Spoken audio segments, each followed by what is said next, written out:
Alrighty, yo, what is going on? Everybody, it's your boy, Mr. DDG94, back with another reaction video. Today, we're going to react to we forgot how good this NFL season was, 2007. No, the fuck we did not. No, the fuck we did not. We all remember. To this day. I'm telling you. We all remember this series. We all remember this season, bro. This is arguably one of the most entertaining, most goated seasons in NFL history. To this day. To this day. Yeah. To this day. I'm telling you, this is the season where the Patriots went undefeated all the way up to the Super Bowl, and Plexico Burress caught that lucky pass, and the Giants went on to win the fucking Super Bowl. Then what happened after that? Oh yeah, this was the season where my hate for the Packers started to come in. This was the last year I rooted for the Packers. Yep. This was the last year I rooted for the Packers. This is the last season I rooted for the Packers. Because after this season, I hated the Packers ever since. I never rooted for the Packers ever again. I guess I could tell y'all. Some of y'all know it. If you've been on my channel long enough, you know the origin story between me and the Packers. But let me give y'all, my newer people, my origin story. So this is the very last season Brett Favre was a Green Bay Packer. This is when he was talking. This is when he said I was going to retire, but then he went to go play for the Jets the next season. Okay, I did not turn on. I didn't turn on the Packers because of that. It's because of an event that takes place during training camp. So every year, the Packers do this little event with the community for training camp. So what you do is, and they do it for the kids, and it's good. It's for the kids. So basically, what they do is they the kids have to bring their bikes, and what happens is the Packers will pick. There's going to be hundreds of kids. Remember, there's only like 50 to 60 players on each NFL team during training camp. So there's going to be hundreds of kids lined up to go to get their bikes picked out. Now, we was smart. I was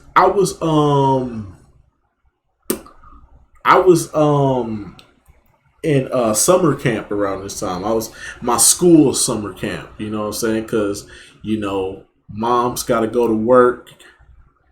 I was old enough to stay at home, but my mom was like, nah, Chief, I'm gonna have to send you to school.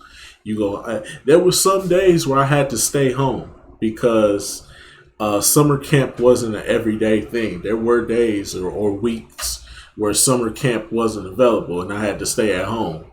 So it wasn't an everyday thing.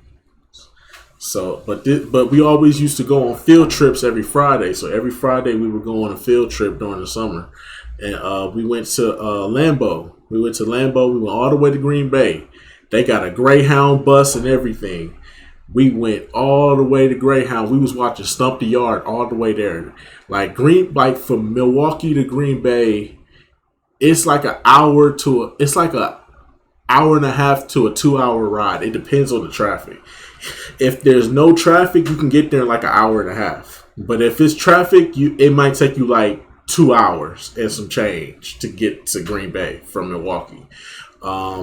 And I can say this about Green Bay. If you don't live out in Green Bay, or if you ever wonder what Green Bay is like, it's not Milwaukee. First thing first, stop comparing Milwaukee to Green Bay. Do not associate the two. We are not the same. Milwaukee is a city, okay? Think New York. Think downtown LA when you think of Milwaukee, okay? When you go to Green Bay, it's nothing out there but work factories and farms. It is the suburbs out there. It's the suburbs out there. You gotta have some money to live out there too, because it's a suburban area out there. But it's nothing but factories and farms for the most part.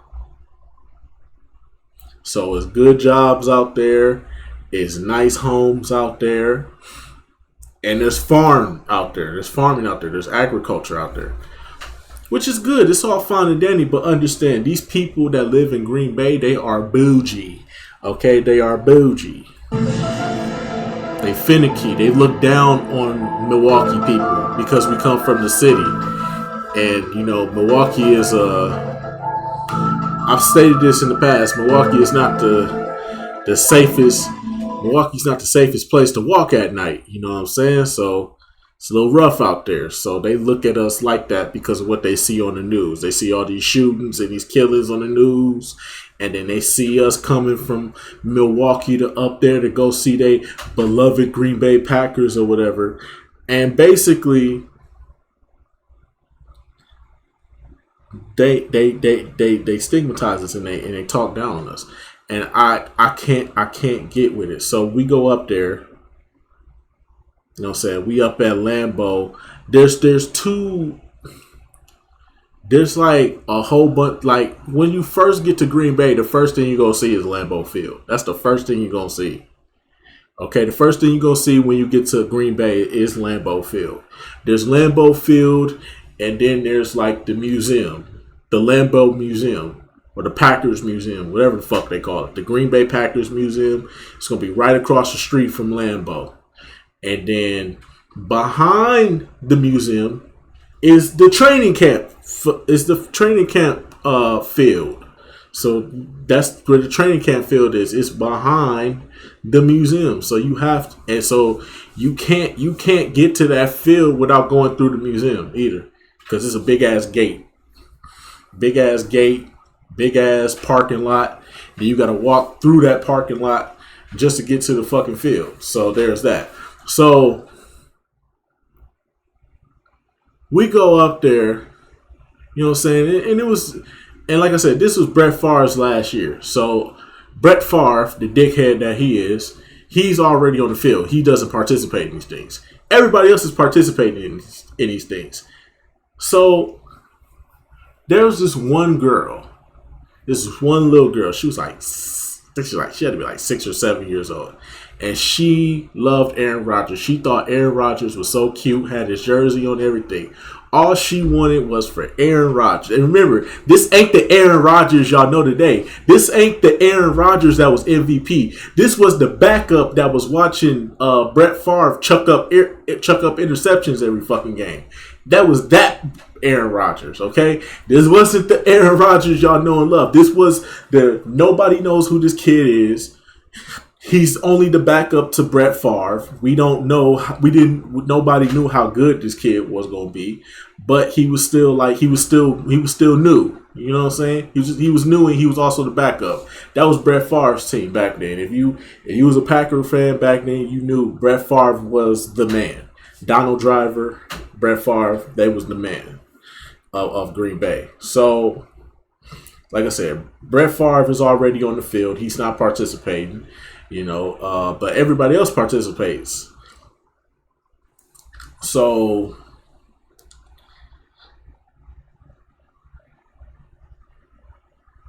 we were smart about it. We were the first ones there. So that way we had a good advantage. We knew where the players were going to be. We knew where to be, so that way we can get chose. So we made sure all our kids that came with their bikes and stuff, they was lined up and ready to go. The little girl was right there, and we made sure, I understand. I'm in like the seventh. Yeah, I'm in like the 7th grade, right? So I'm in the sixth grade going on to the seventh grade. So I'm considered one of the big kids, and we gotta look out for the little ones. So we made sure. So it was like, okay, where Aaron Rodgers at? Where Aaron Rodgers at? I go Aaron Rodgers, and we picked the little girl. Man, me and my homie, we picked the little girl up. We said, she your biggest fan. She your biggest fan. Come over here. She your biggest fan. Dog. Aaron Rodgers was going to take her bike. She didn't have a small bike either. She had a big bike to be a little girl. She had a big girl bike. Okay, she had a big girl bike. So we pick her up. We like, yeah. And he was coming over there. And as soon as he was about to take her bike, this is why I don't support Green Bay anymore. And this is why I say don't ever compare Green Bay and Milwaukee. We are not the same. I hate Green Bay people to this fucking day because of this. These motherfuckers over here, they weren't even looking at Aaron Rodgers. They were trying to get Donald Driver. They were trying to get Donald Driver and a couple of other players. So they wasn't even looking at Aaron Rodgers. Aaron Rodgers literally walked past them. They were running over to Donald Driver. Okay, they were running over to Donald Driver saying, here, take my kid's bike, take my kid's bike. Nigga, when I say this little girl was about to get her moment. This little girl was about to get her moment. These motherfuckers gonna come over here and say, these motherfuckers gonna run over here real quick and say, how you gonna go over there to them, huh? How you gonna go over there to him? Huh? We're the ones that go to your games. We're the one that pay your bills, right? We pay for those tickets. We pay your bills, buddy. You come over here to us. This bitch ass nigga Aaron Rodgers gonna go over there to them.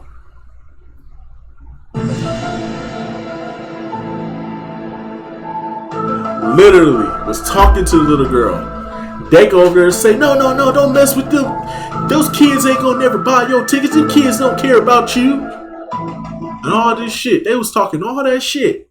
And this bitch ass nigga got up, took the kid bike.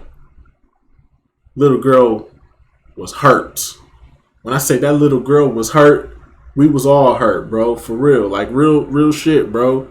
We was all hurt, bro. To this day. To this day. To this day. Like real talk, bro. We was all hurt for that little girl, man. Wasn't nobody even fucking with you like that. She had your jersey, nigga. You gonna choose them because they buy tickets to the game? And you gonna walk off from the look, nigga. I still can't forgive Aaron Rodgers to this day for that shit. I still can't, bro. Cause that hurt me, bro. That hurt me. Y'all don't understand, bro. That hurt me.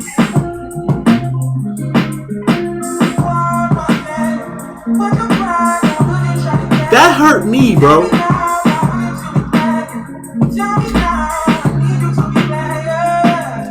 This nigga walk and bro, this is a true story. This is not fabricated. This is a true story. I'm telling y'all, bro. This is really why I don't fuck with the Packers, bro.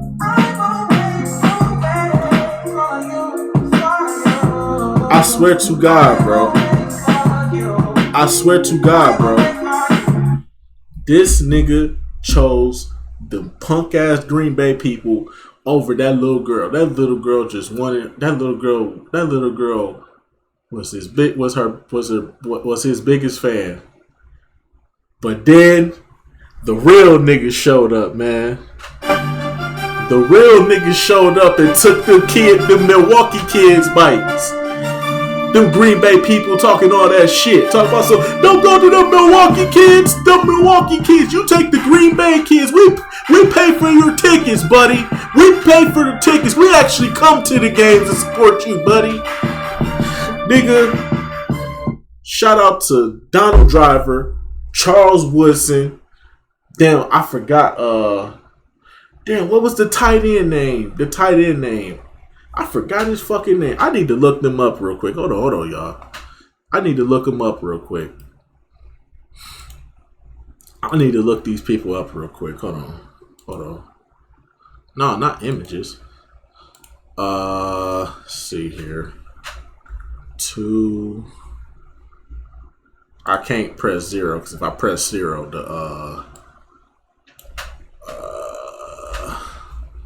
2007 Green Bay Packers roster. Yeah, because I can remember them. I can remember them by their faces, bro. I remember the faces, bro. I remember the faces. Okay, I remember the faces, bro.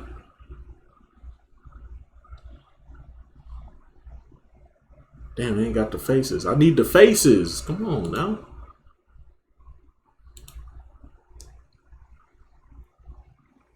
Bro, can y'all put some faces by these fucking names?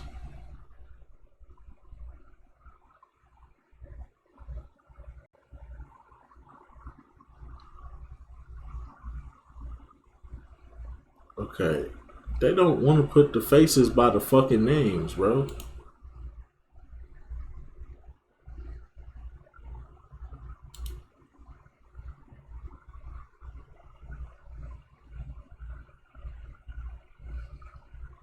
But they really don't want to put the. I need the faces, bro. Please put the faces by the names, please.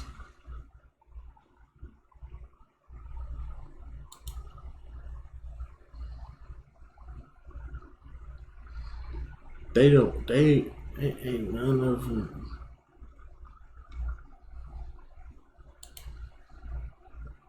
I'm trying to find the faces, y'all. Hold on.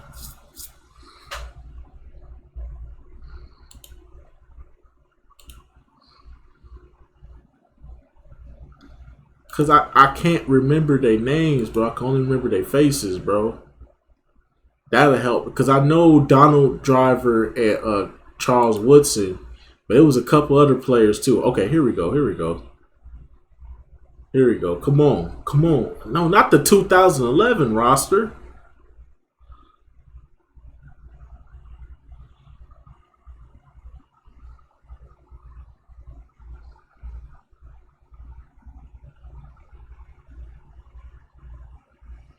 Okay, maybe this video help. Madden would probably help. Okay. Brett Favre bitch ass was on the field. Aaron Rodgers let that little girl cry. Yup. Yup. Amon Green. Yup. Who else? No, not him either. Nope, not him. Donald Driver, yes. Oh yeah, Greg Jennings. I forgot about Greg Jennings. Yup, Greg Jennings. Yup, Greg Jennings.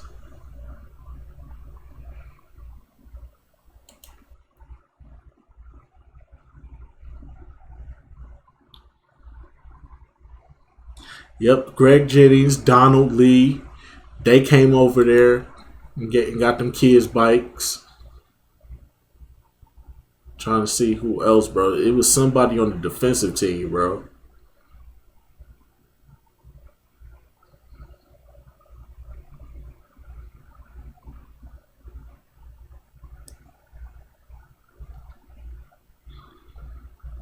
Go back.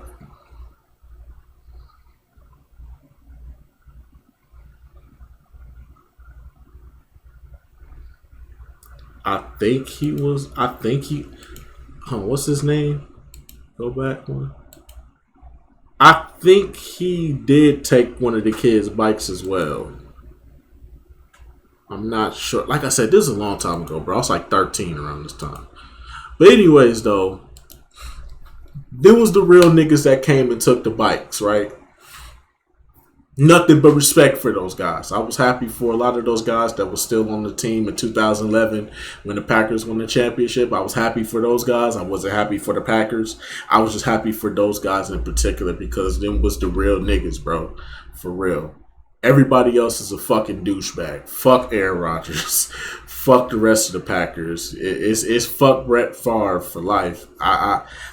One for not even participating. 1 for not participating, and 2 for that Mississippi welfare scam he ran. Fuck Aaron Rodgers. Anyways, though, let's get into this video. Now y'all know my origin story of why I hate the Packers. Now y'all know my origin story. There you go.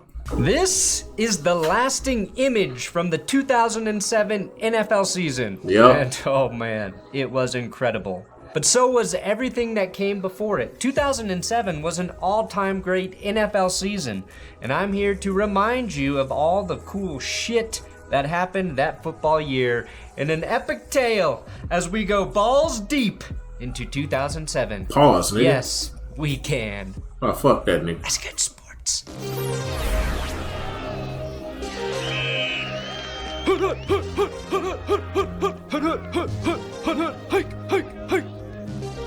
The 2007 season opened up how it always should, with the defending champion Indianapolis Colts hosting the New Orleans Saints, who were the feel-good story of the 2006 season.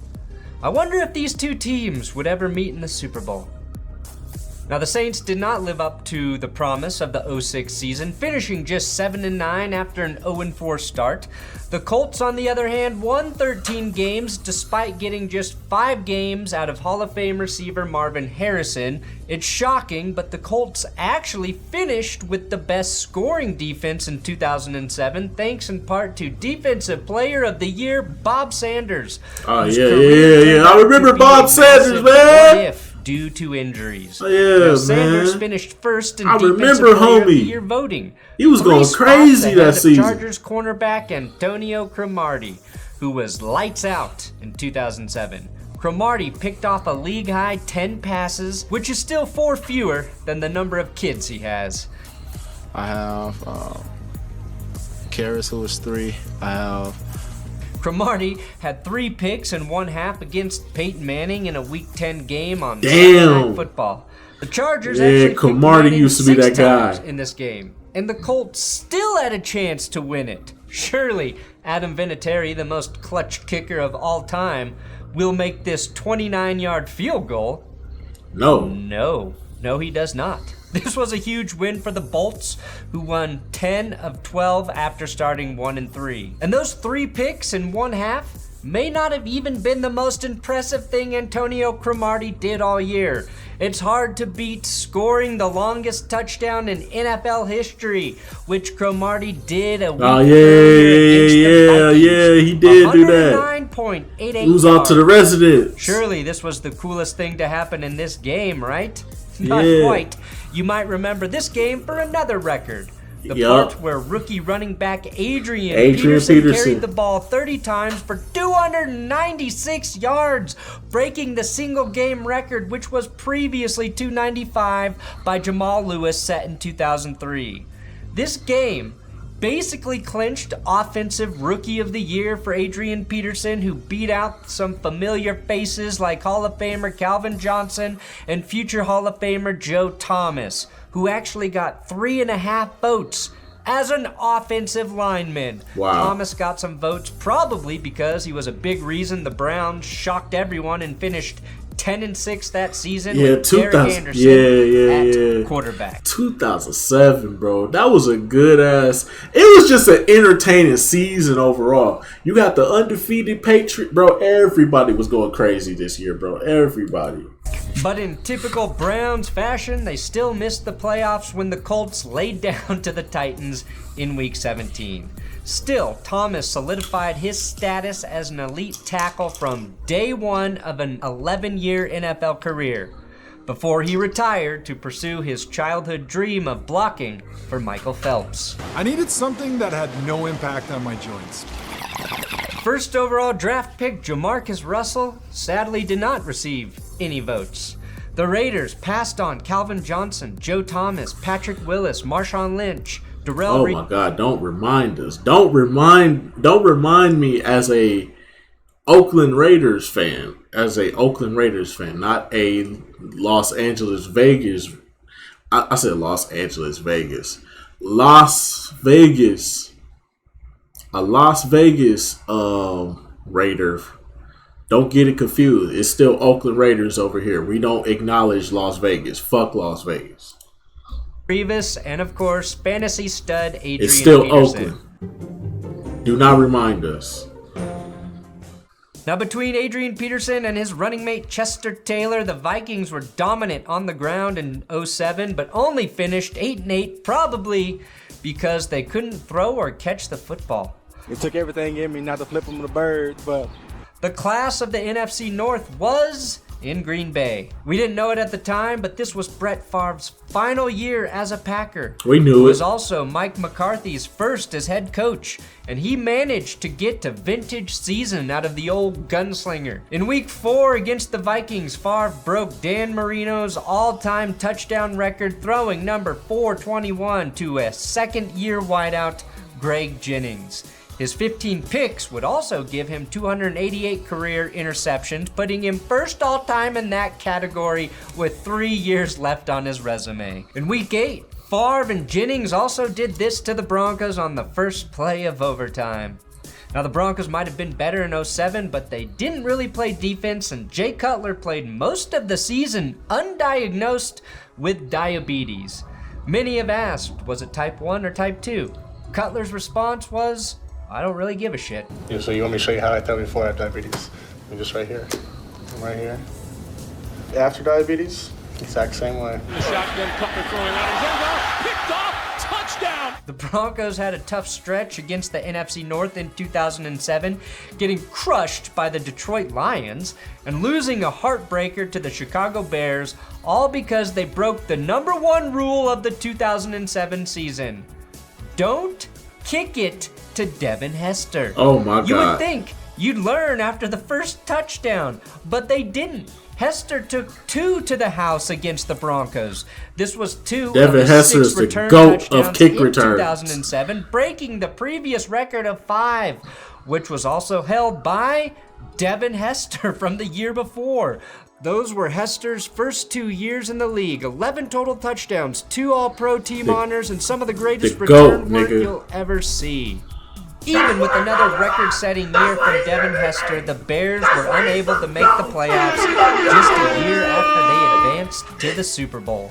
Chicago lost its 8th game of the year in Week 14 to Washington, who was just 5-7 at the time. Less than 2 weeks earlier, Washington was struck with an unthinkable tragedy when their 24-year-old Pro Bowl safety, Sean Taylor, was shot and killed in a home invasion. Oh, yeah, It was tragic news yeah. that rocked the NFL R.I.P., world. R.I.P., I And forgot. after losing in an emotional game against the Bills that week, the Skins reeled off 4 straight wins with backup quarterback Todd Collins, who hadn't started a game since the 1997 season and stole a wildcard spot in the NFC. Dan Snyder's porta potty tribute to Taylor 14 seasons later should be wiped clean like the asshole Dan is, and we can all remember what Collins and that team did to honor Sean Taylor. Washington did get some luck in Week 17 when they faced the 13-2 Dallas Cowboys, who had already wrapped up the NFC East and rested most of their starters, including quarterback Tony Romo. Following an embarrassing playoff snafu, Romo was stellar in 2007, throwing 36 touchdowns, including 15 to Terrell Owens. Yup. The NFC East was a lot better in 07 than it is today. 3 teams made the playoffs, and all 4 teams finished at 500 or better, even though the Eagles looked like some horrific version of the Chargers in these uniforms. In fact, they look like the one child even Phillip Rivers couldn't love. The Philadelphia Eagles managed to put up 42 points in 1/2 against the Lions in Week 3. Brian Westbrook had 110 rushing yards and jerseys are 111 atrocious. receiving yards in that game with 3 Them jerseys are TDs, fucking earning atrocious. him the nickname Why? Scar Why? because of the way he murdered Lions. That was Westbrook's finest season, totaling over 2,000 yards from scrimmage and 13 tugs. The only other division as good as the NFC East was the AFC South, which also featured 3 playoff teams. The Texans found their quarterback in Matt Schaub. The Jaguars found their guy in David Garrard, aided by the duo of Fred Taylor and MJD, and the Titans won 10 games with Madden cover boy Vince Young at quarterback, who won 9 games as a starter, throwing just 9 touchdowns. Did you know towels are a bunch of little towels stitched together? It's true, look closer. Towels. The other Southern Division, not quite as good. The Tampa Bay Buccaneers managed 9 wins and a division title led by John, I'm still freely sending emails, Gruden, and quarterback Lord. 37-year-old Jeff, I hope a woman isn't critiquing my play, Garcia, whose favorite target was also 37-year-old wide receiver Joey Galloway. Age 37 is nothing compared to Vinny Testaverde, who was 44 years old when he started and won a game for the Panthers, despite having begun his career during the Reagan administration. Damn. And just months after Michael Vick was suspended and eventually imprisoned for dogfighting, the Falcons became one of the worst teams in football. Oh, Coach Bobby God. Petrino took over Jim Yeah. Mora That Jr. shit happened too. Damn, the 2007 season. So much happened, bro. Damn, bruh. It's so much from this one fucking season. Mike Vick went to jail. Sean Taylor. Nigga, what the fuck, bro? This. I forgot how goated this season is, bruh. That's what I'm talking about. That's why he's MVP. That's why he's the GOAT. The GOAT. This year was low key one of them seasons, bro. An unforgettable season, bruh. I forgot about this season, bruh. Damn, so much happened in this one season, bruh. Lost 10 of his first 13 games and quit. But he didn't just quit. He left a note in the locker room, took off in the middle of the night, and became the head coach at Arkansas within 24 hours. It was one of the most fucked up head coaching tenures in NFL history until Urban Meyer may have relieved Petrino of that honor. Now the Falcons, the Jets, the Chiefs, and the Raiders all finished 4-12 in 2007. The Raiders would have won a 5th game, but Mike Shanahan introduced the world to the last-second timeout in Week 2, aka icing the kicker, a game I was at, by the way. Broncos country, let's ride. The only teams worse were the 3-13 St. Louis Rams and the 1-15 Miami Dolphins. Miami was on a collision course for 0-16 before they walked it off in overtime against the Ravens, a game that pretty much ended the Brian Billick era in Baltimore. Alright, you may have been waiting to hear about 2 teams. Let's start with the G-Men. In 2007, they were a pretty run-of-the-mill team aside from one crazy stat. They were 7-1 on the road and just 3-5 at home. But that last home loss was actually the greatest moral victory of all time. In Week 17, the Giants hosted the 15-0 New England Patriots. Anyone remember anything specific about the 2007 Pats? In the offseason, New England added 3 receivers: Dante Stallworth, a small white guy named Wes Welker, and Hall of Famer Randy Moss. Yes, sir. 4th round Yes, pick sir. on draft day from the Raiders. In his first game with the Patriots, Moss torched the New York Jets for 183 yards and a touchdown in a 38-14 win. That game really pissed off Jets head coach Eric Mangini, who decided to go nuclear against his former team, tipping off the NFL about a little thing called Spygate. My second favorite gate behind only Stargate. The Patriots were caught filming other teams during their walkthroughs, allegedly stealing their signals, which helped them figure out what plays their opponents were going to run before they ran them. This is also known as cheating. And Cheating. the Pats were pissed and decided to go scorched earth on the rest of the NFL. The Patriots ended the season with a plus 315-point differential, the largest in NFL history. It included blowouts like a 52-7 victory over the Skins, a 55-10 beating of the Bills, a 49-28 win over the Cowboys. Their biggest challenge may have been a 4-point win over the Colts in a game that was dubbed Super Bowl 41.5. Tom Brady and Randy Moss were unstoppable. Heading into that Week 17 showdown with the Giants, they had connected for 21 touchdowns. And then this happened. Going back again. Woo! Touchdown Patriots. Man, everybody was watching Tom the Brady's game. 50th touchdown pass, a record at the time, since tied by Patrick Mahomes and shattered by Peyton Manning. And Damn, dog.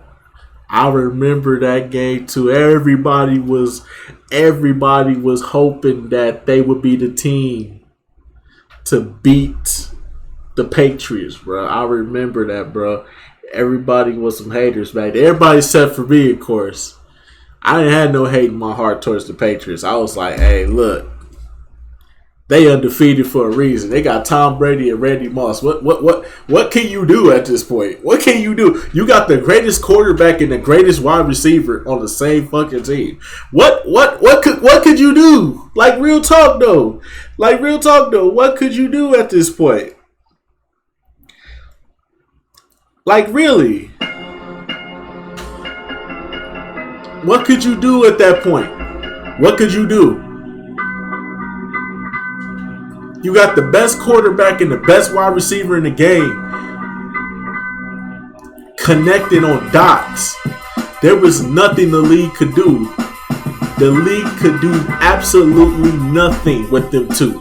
Randy Moss still in his prime. Tom Brady in his prime. Nigga, it was curtains for the league that year. It was supposed to be curtains for the league that year. It was supposed to be curtains for the league that year, but damn, them Giants came out lucky in the end, didn't they? that was Moss's 23rd touchdown reception, another record, but one that still stands. The Patriots pulled ahead to finish the 2007 season with an undefeated 16-0 record, something that hadn't been done since 1972 via the Don Shula-led Dolphins. But in a close game, the Giants proved they could hang with the best team in the NFL. The 07 playoffs included some iconic moments. In the wildcard round, the Seahawks scored 22 points in the last 6 minutes to complete a comeback against Washington. 20 of those points were totally unnecessary though. Down 1 point in the last 2 minutes, facing 4th and 2, David Garrard broke the Steelers' back with a QB draw that finished off a Jags upset in Pittsburgh. The Jaguars shocking the Steelers in the postseason. Yep. I can confidently say that won't ever happen again. It's over. The Jacksonville Jaguars have pulled off the upset of the playoffs. Brett Favre beat the Seahawks in a snowstorm, Yep. converting a huge third down in vintage Brett Favre that fashion. shit was so Regular season fire. MVP Tom Brady completed 26 of his 28 passes in an 11-point victory over the Jags. No way the Jaguars could ever beat the Steelers in the playoffs, Not only at to all. lose to the Patriots the following week twice. And by the way, Miles Jack was never touched. They should not have blown the whistle. He should have been able to run for a touchdown. And after a Phillip Rivers injury, Billy Volek stepped in and led the Chargers to a shocking upset over the Colts in the last game ever played at the RCA Dome. Damn. A postseason loss, adding to the narrative, Peyton Manning was only an elite regular season QB. Amani Toomer made the entire Cowboys defense miss, and R.W. McQuarters, who sounds like a special coin you can only use at McDonald's, kicked off Tony Romo with seconds remaining as the Giants continued to roll on the road. Terrell Owens still had Romo's back, though. It's my Look team. at me. It's my The quarterback. Phillip Rivers defying doctor's orders. Bro, this season was different, bro. Played through a torn ACL. This season His was knee different. Pulled from his endless supply of highly potent semen to create a temporary ACL to put up a respectable fight against the Pats, but New England advanced to 18-0 and clinched a spot in Super Bowl 42. Later that night, the Giants traveled to freezing Lambeau Field, where And this was the last time I ever in my life rooted for the fucking Packers. And to this day, I will never root for this fucking team again. I ain't rooted for this. That's how long it's been. I ain't rooted for this fucking team since Brett Favre was the fucking quarterback. And I hate this fucking team to this fucking day. Tom Coughlin's face became literal red skin.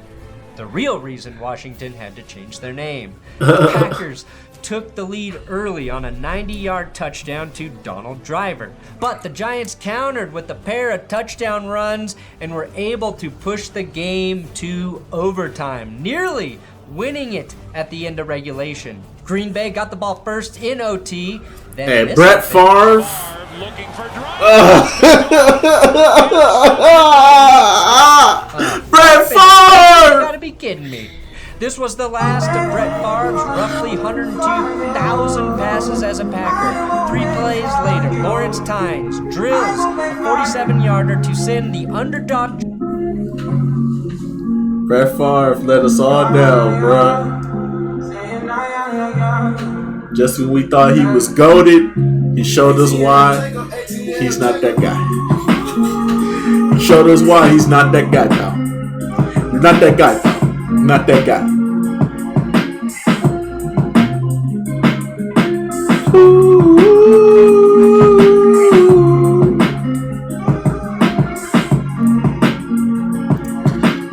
This nigga let us down, bro. Why? We could have went to the Super Bowl. You could have went out on top, bro. You could have went out on top, bro. To a fucking pick cost us the fucking game, bruh.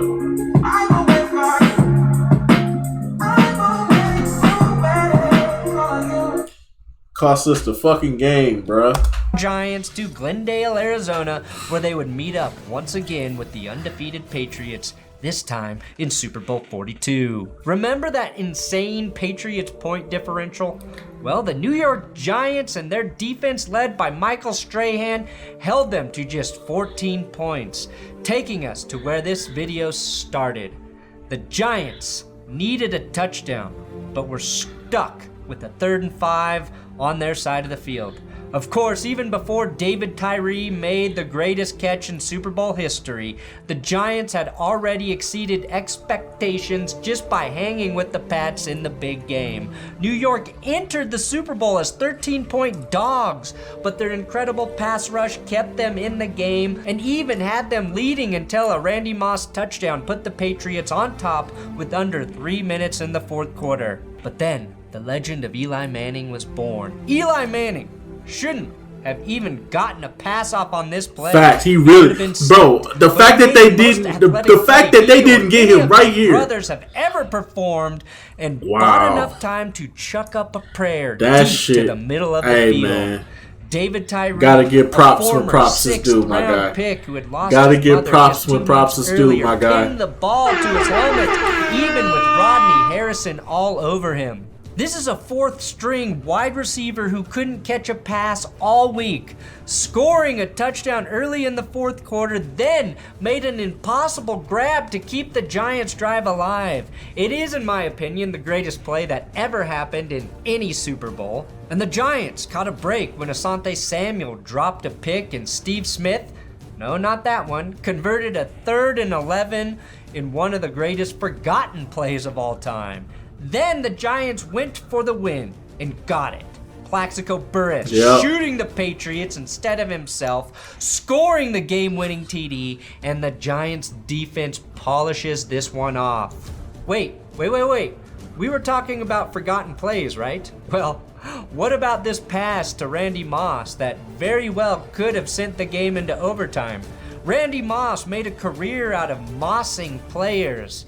And he didn't even go up for this ball? He had a couple steps, and he still had some left. I mean, he could have gone after that ball if it was able to get out further in front of him. Ooh, people forget about that.